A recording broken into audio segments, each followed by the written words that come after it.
What's up, everybody? Todd Tramonte here with Jason Simard with another episode of the Dual Threat podcast. Maybe you're catching the audio only true podcast style.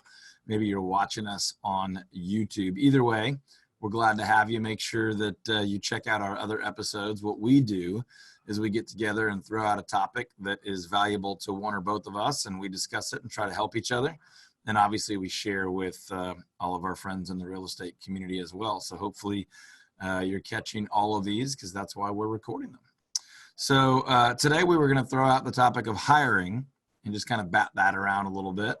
Neither of us is necessarily growing like a 500 agent brokerage in-house necessarily. Jason's got a network of agents all over the place, and we both do some coaching and consulting stuff. But as far as hiring people for your personal supervision, we run, what most people would call a small business.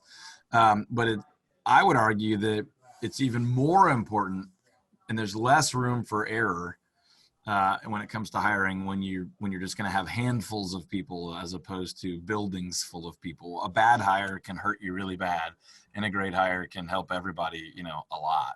So what are some of your initial thoughts when we talk about hiring in a residential agent business, team, small brokerage, kind of anything in that category? Yeah, good. This is actually a good topic, and it's one that I deal with a lot of clients who I'm coaching who've made some maybe questionable hires in the past, and it maybe comes from a lack of direction, experience. But I think one of the first things is really qualify the candidates. And a simple way to do that is a DISC profile. If you've never heard of a DISC profile, check it out. AnthonyRobbins.com. You can get a DISC profile there. You can pay for the upgraded DISC profiles, which gives you a little more detail, but it's certainly worth its weight in gold, in my opinion, because it at least gives you a really good understanding of their personality. And so I'm a big believer that you need to have the right people in the right positions. So I'll give you an example.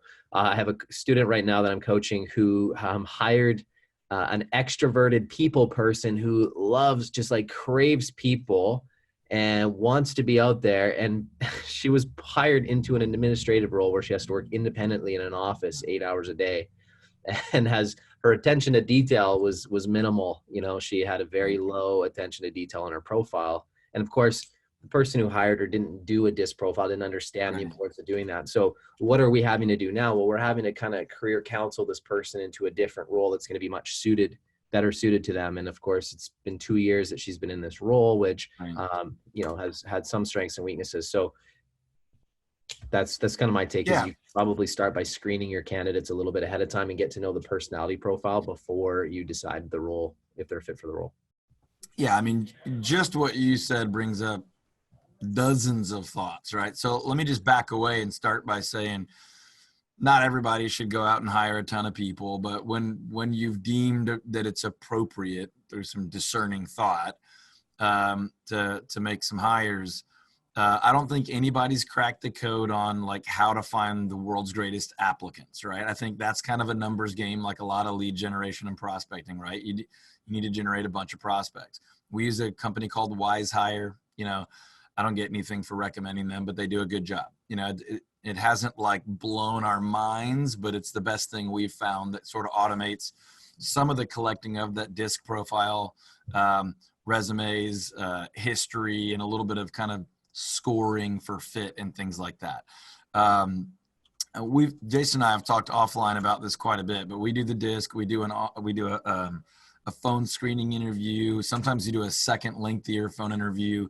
And then we may go as far as 3 lengthy sit-down interviews. So we're very selective. We don't really care about your real estate experience level at all, even if you don't have a license yet. We would prefer less experience, fewer bad habits, less kind of stuck in your ways type stuff.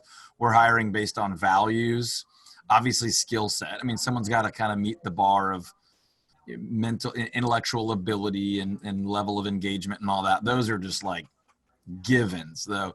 We're looking for people that value what we value. So our core value statement on the website, it's in print, it's part of our hiring process. Sometimes it's part of the firing process.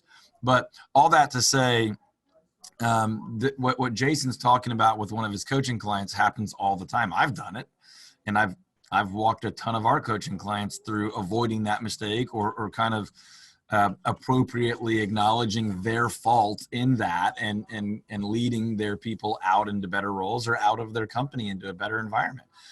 But a lot of us have the tendency of hiring people who are like us. Sometimes that's good, but a lot of times that's bad, because especially early on your first few hires, you need to hire people who have gifts that you don't, so that together you can kind of create a more complete package, right? So I'm obviously kind of a talker, thinker, doer person. I need some more slow processing, administrative, task-oriented people. And truthfully, they need me. So that creates a really helpful, mutually beneficial deal. But if I'm out hiring a bunch of, idea talkers all the time, not a lot is actually going to get processed out and get done. So when we make those mistakes, I think we need to take responsibility for that and not blame those people. We put them in those spots, right? Now, sometimes people don't get the job done, but those are a couple of initial thoughts just on the concept of hiring at all. Todd, let me ask you something here. Quick answer on this question, then I'll give my response too. What's a couple common mistakes that you see made by people in our business in real estate when they hire someone?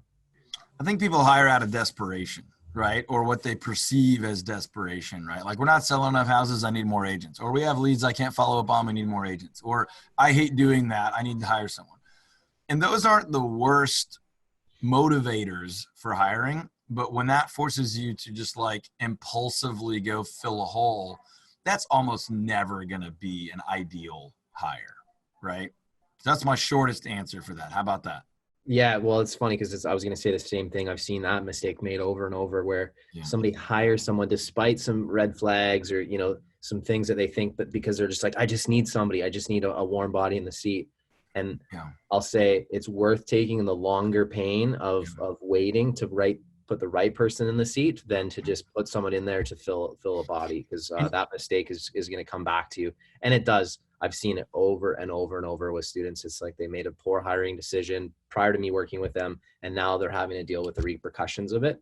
And it can be quite expensive. It can be costly, and it can really hold back your business. So I agree with you. I think too many people are making hiring decisions on emotion and not strategically. So if you can strip out the emotion and really just look at your business from a high level and think about, okay, what are the things that I'm going to need in 3 months, 6 months, a year, 5 years, trying to anticipate kind of where you're going, and then think about an honest assessment of your strengths and weaknesses as an organization. If you can have a really good, clear idea of that. And that's where doing a disc profile for everybody in the company. And when you put it on a board and you start seeing where your gaps are, it becomes very glaring, the opportunities. So we have an ongoing roster all the time with all of our team members, what role they're in, their contact info, and their disc profile. And then at times we've had their love language, like the can't remember the name of the book, but I think it's love language. Five love languages. Exactly. So, I mean, literally it's like, hey, I know that so-and-so likes, like handwritten notes. They like written affirmation. This person likes gifts. Like it's really cool to know the people you're working with, how you're trying to encourage them the way you like to be encouraged, but they're not receiving it. So all that's relevant. One of the thing that came to mind when you were talking about bouncing back the like impulsive hire out of desperation is that this is an uncomfortable reality. But when you hire someone, it gets harder before it gets easier, because you owe them the duty of training them and onboarding them and equipping them to be successful.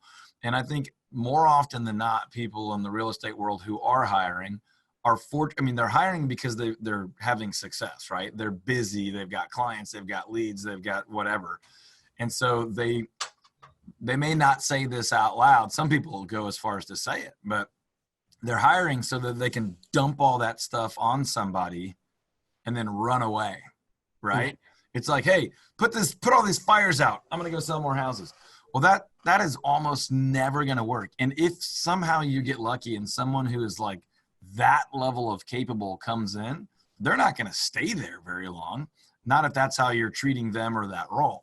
So you got to understand that like the right time to hire is before you get into desperation mode, so you can be careful and selective and patient, but also so that you have the bandwidth to train them. Sometimes you're already there. Sometimes you genuinely do really need someone because, you just don't have enough hours or brain power. But even then, you've got to be strategic about bringing them on well and saying, I'm going to give you my time or the right person's time to help you be successful. Otherwise, you're going to make it worse for yourself, and you're really harming that person. And I just think a lot of times we pat ourselves on the back a little too much. So, I provided a job, I'm paying you. And it's like, yeah, but it's miserable. I don't know what you want. Expectations are unclear. I don't actually know how to do that. You think it takes 10 minutes, but you've been doing it for 20 years. So, I don't know how, there's just a lot of inefficiencies when we hire out of desperation or when we hire just to put out a fire. And we need to think about, beginning with the end in mind, thinking, in a way to put ourselves in that other person's situation. And then the whole organization, small or big, can really thrive with a great hire. Absolutely. So okay, Todd. So let's for practicality here. If I was an agent and I was producing X number of deals per month, per year, what's the number of deals that you think somebody could comfortably afford an assistant, or when should they look to maybe hire their first assistant? What's kind of the barometer that you might, and again, it's obviously differently for everybody, but generally what would be a barometer you would use? I think it's super different all over the place because, price points and commission rates and, when you can financially afford it is a little bit easier to mentally understand.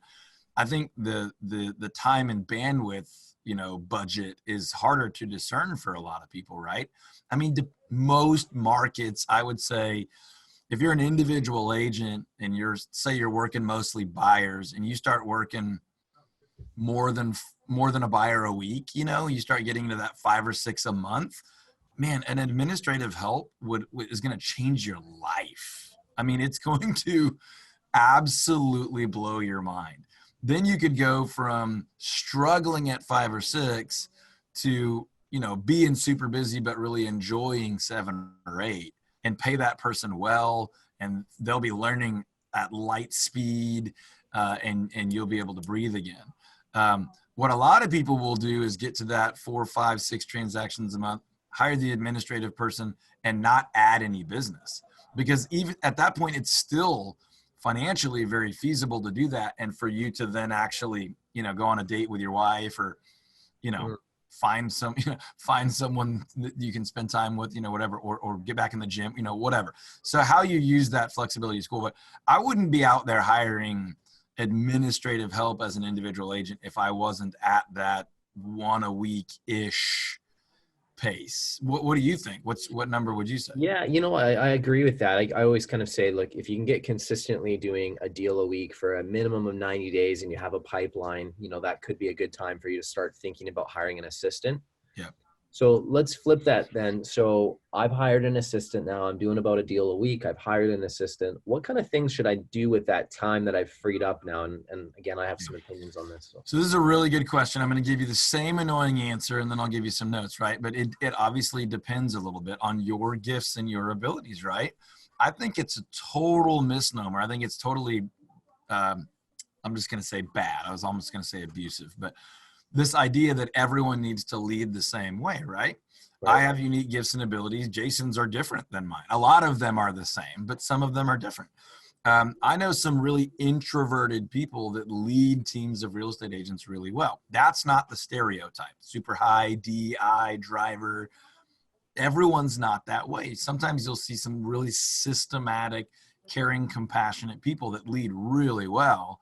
They just don't do it with over, bubbling charm and bombastic personalities. So all that to say, again, 70+% of the time, you're probably going to take your time that you're no longer working paperwork and files and either prospect or lead generate and get more business, or B, potentially now work on systems and structure and process so you can make those next couple of hires and begin to scale sales through someone not called yourself, someone that's outside of you.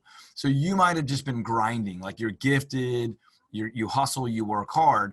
Now that administrative help is going to give you some breathing room, you could go refill your capacity with more grind and hustle. You're going to make more money, but you're probably at some point going to burn out or get unhealthy or or maybe not, maybe that's just your life and it's not, you could do better than that. I would recommend you fill that void, at least in the short term, with growth in your ability to lead and build a business, not just more sales, right? Right. I could say a ton more, but let me volley it back and just see where you are on that. Yeah. So I think it's critical that self-awareness is a big thing. I talk about it a lot. I know you do too. If you know what your gifts are, then it's easier for you to know where to spend your time, because 90% of it should be spent doing what you're best at. In real estate, I always preach that you should spend 90% of your time doing income producing activities. Now that can be a little bit different for different people. For me, when I started, what kept me busy was I had an assistant early on so that I could stay focused on income producing activities like prospecting, lead generating. If I wasn't out showing houses to qualified buyers, hopefully I was on listing presentations, with potential sellers, and I was doing those types of activities. That's basically what I was obsessed with.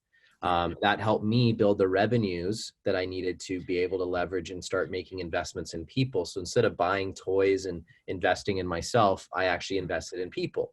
Great people will help you fast track your business. I've proven this over and over and over to myself. The best hires you make help you grow your business exponentially. So the other thing you could do with that newfound leverage is that you could go in and start recruiting some better people to come work in the organization with you. And part of that is spending some time and again, blocking it off where you are doing what we talked about, which is basically scheduling out your life, prioritizing things like recruiting, putting systems in play. Those are all things that are going to be incredibly valuable with that newfound freedom. What you don't want to do necessarily, unless you're happy. I mean, if you're happy at 4 deals a year and you love doing your job and you've been able to find a work-life balance and you have no ambitions to grow your business, that's success. Yep. That's like, I'm happy for you. Believe me, there's nothing wrong with that. If you're happy with that, then please use that newfound leverage to go and spend more time with your family, go golfing or go do whatever you're passionate about. I mean, nobody's here to tell you have to do it one way or the other. If you're completely content and happy and fulfilled, then that's success. But if you're someone like me, that's just like, you know what, I feel like there's more that I want to be able to offer because I want to help people through entrepreneurship and I want to create abundance for other people, then I would suggest that you continue to grow your revenues. So by doing income producing activities, and then maybe balance that off with spending some time on your systems, making sure that you can have other people step into your organization, be successful. And then the third thing would be obviously always look for good talent. I'm a big believer. I will always make room for the right talent. If there's somebody that's really a high caliber, a potential prospect, I will make room for them somehow. Let me ask you a question. By the way, I'm on board with everything you're saying. We're agreeing way too much today, by the way. This might be a boring episode. Okay, well, we can start disagreeing on stuff soon here. Yeah. Canada is terrible. Sorry, I was just trying something there. I want to ask you a question, and we've got 5 more minutes maybe. I have had the same conversation, and it's a really good one, with quite a few of our coaching clients lately around this idea that as you grow your business and just really grow personally as a leader, that your leverage increases, but a lot of times the number of people you're directly leading decreases. And so the way you lead is different, right? So you may be at some point you were leading, like, let's say 12 agents, and then maybe you're leading an operations manager or something like that. Maybe you have a few businesses like both you and I do, and you're leading sort of the directors of those businesses. Well, you can think about, I don't know what scale you want to go to. The president of a country or something is, leads a few cabinet members, and then but I'm trying to think of some language around that, and I call it leveraging down, which is not a great word, but like as your leverage grows, the number of people that you're actually directly communicating with often actually kind of shrinks. Now, this is sort of a one-to-many platform, so that's a little different. But my point is to go right back to what we were saying. You've been leading yourself and let's say 40, 50 clients a year. Now you're kind of leading yourself and this one administrative person and say 60 or 70 clients a year, as opposed to necessarily just filling all that time with another 30, 40, 50 clients a year. You might want to create some systems so that you could bring one more person in and now lead 100 people a year. Right. or bring a second person, a third, fourth person in, and now you're leading 150 or 200 people a year. You are still personally having that impact through the systems and structure you created and the daily communication with 2 or 3 or 4 people. I Right. think for a lot of people who are growing, that's one of the real struggles of leadership is like, I don't have my hands on everything anymore. I'm not touching everything anymore. And we're not necessarily talking about building teams and building monster stuff, just the idea of hiring. But one thing I continue to see really great people, I'm talking about like some of my sharpest private coaching clients, is every one of us is growing, right? I mean, hopefully, every one of us is working on growth at whatever level we are. But that's a really mature level of growth where you're having to come to grips with, my desire is for more impact, but I'm not gonna touch every single person I'm impacting. I need to be satisfied with the real value of creating a system or leading leaders. What do you think? Yeah. So, I mean, there's a lot of moving parts to that. So, what you're basically asking, if I'm understanding correctly, is as you scale, you have less people that you directly report to or that directly report to you, but you can have a greater impact. Is that kind of what you're saying? Yeah, kind of, sort of, yeah. Yeah, I mean, there's definitely some truth to that. I mean, having multiple businesses now and having different strategic partners that are helping me with those businesses, I have key people that I've sort of brought in to help me deliver the message and get the information through. So yeah, I probably have less people that I'm talking to on a daily basis than I did. Having said that, we're able to impact so many more people because of it. So, Right. you know, and that's just something that over time you're going to develop your board of directors. And again, it's not going to necessarily be a true board of directors, but these are Right. people that are your close advisors that you trust, that they have certain gifts that allow you to really have impact in the areas of your business that you need. Like, for example, I've broken up. I have our admin team. So I've got my little board of director has 2 admin staff that have worked with me for almost since day one that help oversee our 3 companies.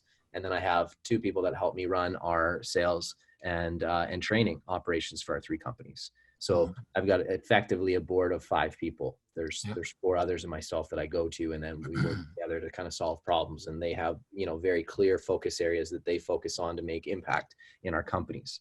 And so my job is to oversee that and just kind of like work through them and help make sure that we're getting the impact that we need in the areas of the company. So, and that's kind of my point though, is when you find that new margin in your business by hiring an administrative person or whatever it is, yep. Sometimes it feels like that's not where you should spend your time. You should go interact with more people, more buyers, more sellers, more whatever. And that's not always bad, but I'm trying to help people be proud and happy and come to grips with sometimes a little distance from more individual people and relationships allows you to have more impact. So anyway, it could be true even at that, you know, second. Yeah. And I agree and disagree in the sense that I agree that that's the goal that you want. I might disagree that, hey, the reality of it is you need to keep growing your revenue. So you have the resources to be able to hire to make these strategic hires and bring people in and create an environment. So I agree and disagree on that. I think you've got to do both. I just think some of that newfound time has to go to long-term planning, which this is, versus absolutely immediate, like more revenue. But obviously we agree on that front. You got to pay for all of it. And you got to be responsible that when you hire someone, you're not like month to month worrying if it's going to work. You're prepared to give it the time it needs. And so that all requires revenue. So anyway, good stuff. Any other little quick tidbits or final thoughts on hiring? Well, yeah, you just hit something there. So, you know, look, if you're hiring somebody and you're barely making your bills every month, it's pretty unfair to bring somebody in. And then if they don't exceed and crush expectations after a month, you need to let them go. That's pretty unfair and irresponsible as a business owner. As a business owner, it's your job to make sure that you have yourself fiscally in a position where, you know, you can weather storms and keep your people employed, because the first person that is going to be cut is you. That's the way I think as a leader. If anybody's going to be cutting their income, it's going to be me before anybody else. I don't hire people to fire them. I hire people because I want them to be part of the company long-term. So I do everything to cut every bad cost before I ever look at impacting a human being. So just remember, you do have that responsibility, and it's, it's really bad when entrepreneurs are just like, well, I'll just fire people. No, don't hire people with that mindset. Hire good people, take your time to hire them, but make sure that you invest in them properly and that you can give them a fair shake. So a month or 2 is not enough time for somebody to really show whether they're going to be successful or not. So that's why they have a 90-day probation period. Give them a good full 90 days. Make sure you're giving them real feedback with specific examples. Don't just say, oh, well, you know what? You didn't do this very well. Be specific. Hey, when you did this, here's exactly what happened. Here was the impact that I observed. Help me understand where you were coming from. And then what can we do to make that improve on that? And then have action items in place. So be specific when you're giving feedback as a coach, and do it regularly so that it's not a surprise when you sit down and have a performance improvement conversation. But remember, people will make mistakes, and that's okay. You just need to make sure that you're there to support them so they learn from it and they can grow. That's the type of environment that you should create as a leader. So that's my quick final thoughts. Strong close. Hey, thanks for tuning in, folks. If you haven't download for us. That just lets us know there's somebody out there watching these things. And if you'll do that, we'll keep recording them. Like them, share them, whatever's good for you is good for us. We appreciate you. Comment if there's a comment section, and we check those out. We read them all. We might shoot another episode about that, or we'll connect with you offline. If either one of us can help you grow your real estate business as an agent, a broker, a team leader, each of us offers a little coaching and consulting, a little bit different. So gravitate towards whoever you feel like might be able to help you, or let us know and we'll help you figure that out as well. And there's always links below. Otherwise, you can Google Jason Simard or Todd Tramonte. Both of us are pretty easy to find. And we would be thrilled to be a part of your growth, whether that involves hiring or not. So we'll catch you on the next one, folks. Over and out. Okay. See you, Todd. Have a good one, bud. Later, buddy. Thanks, man. Cheers.